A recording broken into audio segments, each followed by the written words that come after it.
Hello and welcome to High Caliber TV, your source for figure and model updates every Wednesday and Friday. So today on the workbench I'm going to be showing the completed pair of Alpine figures. I stopped at the point when I was blocking in the equipment so that I could show that on a video. And so as you can see, this pair is basically done except for the ceiling with clear flat. And I'm really pleased with the way they turned out, actually, with the combination of oils and some pigment filters and things like that on the ground. I actually used MIG ammo leaves for the first time on this space, and I'm really pleased with the way that turned out as well. I might actually do a little bit of tweaking, but it's basically done, yeah. So they followed the basic progression that my figures take these days, which is airbrushing for counter shading, highlights, etc., and then moving on to the hand painting with acrylics, using a lot of glaze mediums and blending when I can, especially on things like block colors like the trousers.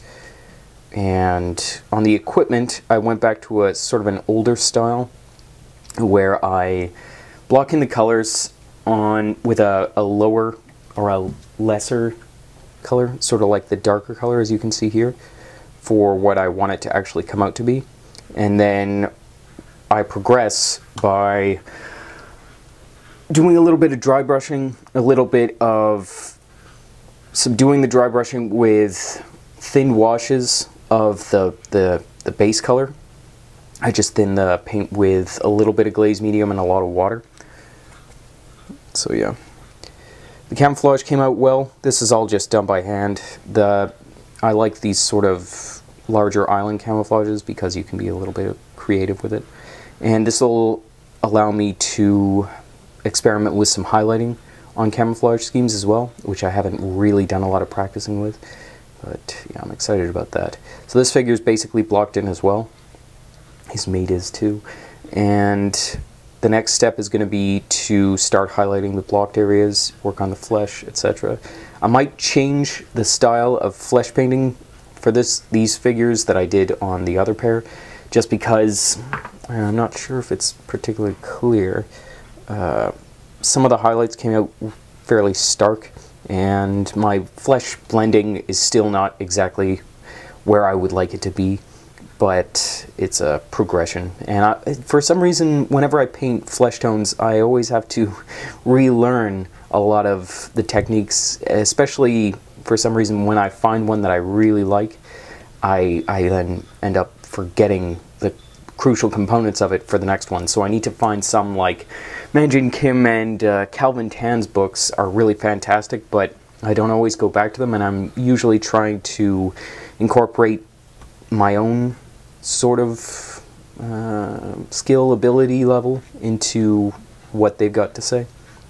So yeah, so like I said, the oils on these figures went along really well. I mixed burnt umber, ivory black, and raw umber together with mineral spirits to create the oil wash, and then I allowed that to dry for a bit and reworked sometimes with oil, or a lot of times with oil, you'll get these little lines of residue where the pigment stays and the mineral spirit evaporates. And so it's important once you apply the wash to come back 15 minutes later and rework those sort of excess lines and either get rid of them or blend them back into the main line that you wanted them to follow.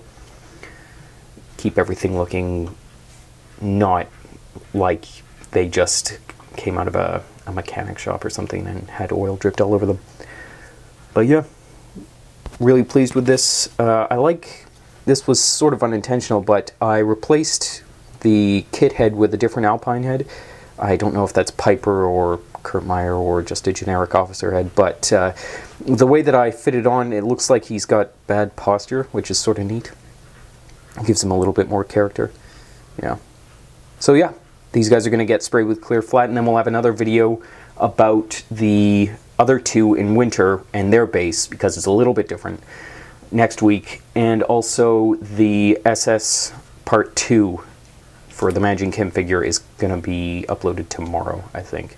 I'm sorry about the lack of frequency. With these figures, they've been taking a lot longer for some reason, because I think I've just been trying out all these new things and also trying to see how the new stuff that I learn works in with the older stuff that I know. And especially with all this sort of new stuff with the oils and using enamels and stuff like that. But yeah, before I go, I did want to say that applying these leaves was super easy. What I use is white carpenter glue, thin it with water in just a little custard cup or something like that, and then paint that on really thin in certain areas, and then you can apply the leaves individually or in little clumps.